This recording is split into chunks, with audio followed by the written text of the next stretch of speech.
আমাদের প্রার্থীকে ছিলেন নাকি ওনাকে?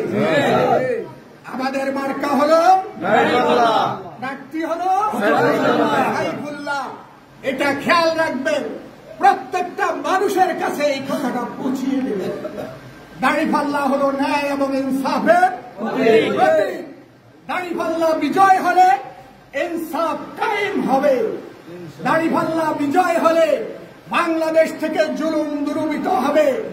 দাঁড়িপাল্লা বিজয় হলে বাংলাদেশ ক্ষুধা দারিদ্রতা মুক্ত হবে। দাঁড়িপাল্লা বিজয় হলে বেকারত্ব থাকবে না। দাঁড়িপাল্লা বিজয় হলে বাংলাদেশে বৈষম্য থাকবে না। দাঁড়িপাল্লা বিজয় হলে ইফতিজিং চলবে না। দাঁড়িপাল্লা বিজয় হলে ধর্ষণ, খুন, হত্যা বন্ধ হয়ে যাবে ইনশাআল্লাহ। রাসূল করিম সাল্লাল্লাহু আলাইহি ওয়াসাল্লামের সেই সোনালী সমাজ কি আপনাদের খেয়াল আছে? কাবা চত্বরে রাসূল বসে আছে।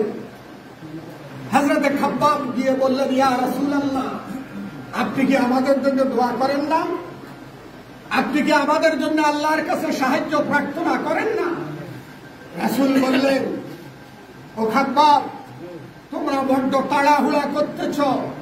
তোমাদের পূর্ববর্তী জাতিরা তাদেরকে জীবন্ত করাত দিয়ে দ্বিখণ্ডিত করা হয়েছে। তাদেরকে জীবন্ত অবস্থায় গর্তে নিক্ষেপ করে মাটি চাপা দেওয়া হয়েছে।